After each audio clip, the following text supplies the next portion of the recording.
की भूमिका बिहार के संदर्भ में, बिहार के संदर्भ में बतावे कि यह कहाँ तक राष्ट्रवाद को प्रचलित, प्रसारित, अवतरित या अवलोकित किया था।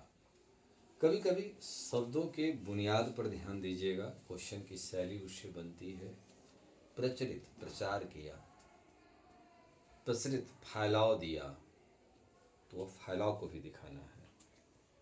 अवतरित, नया चीज ले आया। एक समाचार पत्र यदि बंद हुआ तो दूसरा उसका स्थान ले लिया, फिर उसको एक नया दृष्टिकोण बनाया गया।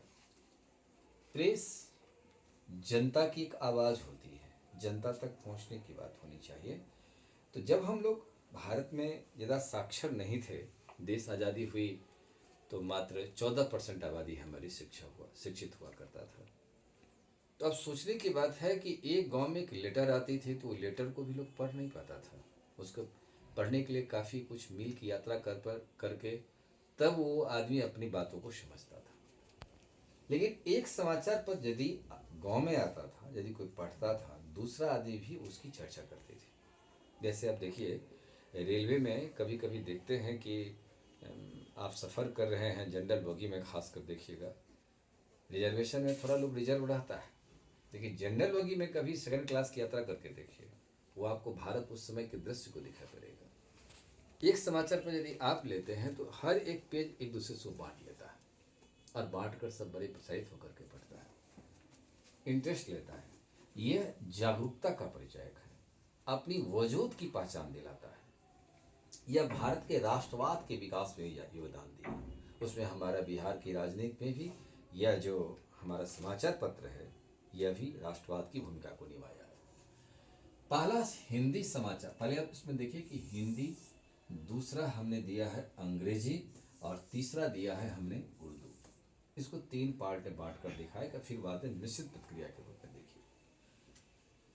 हिंदी में बिहार बंधु, जो कलकत्ता से 1872 में सर्वप्रथम ये हिंदी समाचार पत्र था जो प्रकाशित हुआ। फिर बाद में इसकी शाखा, बाद में इसका 1874 में पटना से भी प्रकाशित हुआ। तो पटना से प्रकाशित प्रथम हिंदी समाचार पत्र, पीटी के दृष्टिकोण से भी आप इसे क्या बताएंगे, बिहार बंधु।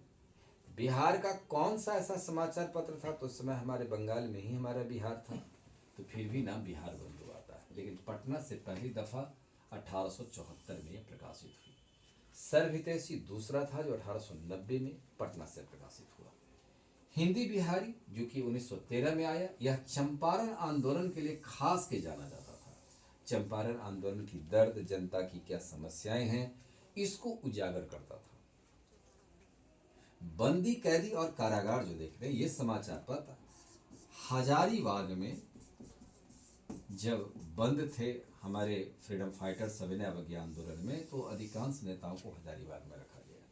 तो ये सब आपस में मिलकर हैंड रिटेन के रूप में ही ये समाचार पत्र को पहले बंदी, कैदी लिखा, फिर उन्हें मासिक पत्रिका के रूप में उन्होंने कारागार को प्रकाशित किया कि कारागार से प्रकाशित हो रही उनकी जो सूचनाएं मिलती थी, जो लोग मिलते थे या सूचनाएं ग्रसित होती थी, उसको वह प्रेषित करके आम जनता तक पहुंचाने का कार्य करता था। इससे जेल के भीतर में भी हमारी लेखनी पीछा नहीं रहा और वो लेखनी ने राष्ट्रवाद को आगे बढ़ाया। हुंकार जो मुंगेर से प्रकाशित हुई थी, वो किसानों की आवाज़ को लिखता था, किसानों की दर्द और व्यथा को लिखता था। इससे दूसरे क्षेत्र के किसान भी जागरूक होते थे। एक क्षेत्र किसान की समस्या दूसरे किसान की समस्या बराबर थी, इससे आता था। इंडियन नेशन हालांकि अंग्रेजी में है, लेकिन मैंने यहाँ बताने के दृष्टिकोण से 1931 में इंडियन नेशन महाराज दरभंगा कामेश्वर सिंह द्वारा इसे प्रकाशित किया गया। और कामेश्वर सिंह इसको हिंदी में, ये राजा थे, ये हिंदी में आर्यावर्त प्रकाशित किए और इंडियन नेशन ये पटना से प्रकाशित किया। और उस समय आज़ादी के लड़ाई में महाराज दरभंगा के दोनों समाचार पत्र मुख्य भूमिका निभाया था। सर्चलाइट का हिंदी, बाद में प्रदीप जो 1947 से प्रदीप का रूप लेता है, सर्चलाइट का भी बहुत बड़ी योगदान रही थी। उसके बाद अंग्रेजी समाचार पत्र में द बिहार हेराल्ड, गुरु प्रसाद सेन। और गुरु प्रसाद सेन वो प्रथम बिहारी थे जिन्होंने कांग्रेस के संगठन में 1885 में जो कांग्रेस बम्बई में 72% भाग लिया था, उसमें गुरु प्रसाद सेन साहब भी गए थे पटना से। तो पहला स्तर पर ये राष्ट्रीय आंदोलन, राष्ट्रीय संस्था बना कांग्रेस, तो ये हमारे इस क्षेत्र का रिप्रेजेंट करने वाले यही व्यक्ति थे और बहुत बड़े आज़ादी के लड़ाई में भूमिका भी था। अपनी लेखनी से भी उन्होंने बहुत बात को जागृति किया। इंडियन क्रॉनिकल 1881 में प्रकाशित हुआ और मदरलैंड मजरुल हक ने सदाकत आश्रम से प्रकाशित किया था। वो भी एक राजनीतिक आंदोलन का एक केंद्र बिंदु रहा जो कांग्रेस की कार्यालय बन गई। बिहार स्टैंडर्ड, बिहार न्यूज 1906 में प्रकाशित हुआ और 1912 में ये बदल करके वही सर्चलाइट बदल जाता है और फिर बाद में जाकर के बहुत समाचार अच्छा शीर्षक लेकर वह का हुंकार, उसके बाद कफन, इन बातों को खूनी कफन के रूप में ये प्रकाशित हुआ था। उर्दू में आरा से सबसे पहला समाचार पत्र आया नूरुल अनवार, जो मोहम्मद हासिम इसके संपादक थे। उसके बाद सदाई आम प्रकाशित हुआ। मरगी सालेमान जो मुंगेर से प्रकाशित हुआ। 1876 में यह नारा दिया था कि बिहार बिहारियों का है, इसलिए बिहार के संदर्भ में एक प्रांत बनाने में जो हम लोग सीधा देखते हैं कि महेश नारायण और राजेंद्र सच्चिदानंद बाबू का नाम आता है, उसमें तीसरा नाम एक और भी है जिसका नाम यही है, जो बिहार बिहारियों का नारा दिया 1876 में, मरगी सालेमान जो मुंगेर से प्रकाशित हुई थी। इसमें उन्होंने दिया था, इसका एक बुकलेट बनाया गया था जिसमें महेश नारायण साहब का और सच्चिदानंद सिन्हा जी का दोनों के इस लेख को एक किताब के रूप में छाप दी गई और लंदन तक इसका प्रचार हुआ, जो बाद में दिल्ली दरबार में बिहार प्रांत का रूप ले लेता है। इसका एक प्रकाशन महेश नारायण के ये समाचार पत्र ने भूमिका निभाया था।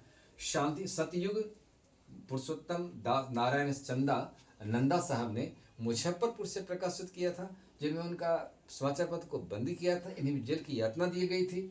शांति नारायण बाल मुकुंद ने इस लेखनी के रूप में जाना जाता है, तो उनकी लेखन शैली में बड़े ही क्रांतिकारी भाषण, ओजस्वी भाषण होता था। इस प्रकार से सरस्वती प्रेस जो बिहार में चलती थी उस पर पाबंदी लगा दी गई। प्रेस पर सेंसर सरकार लगाती रही, आज भी भारत सरकार प्रेस पर सेंसर लगाती है।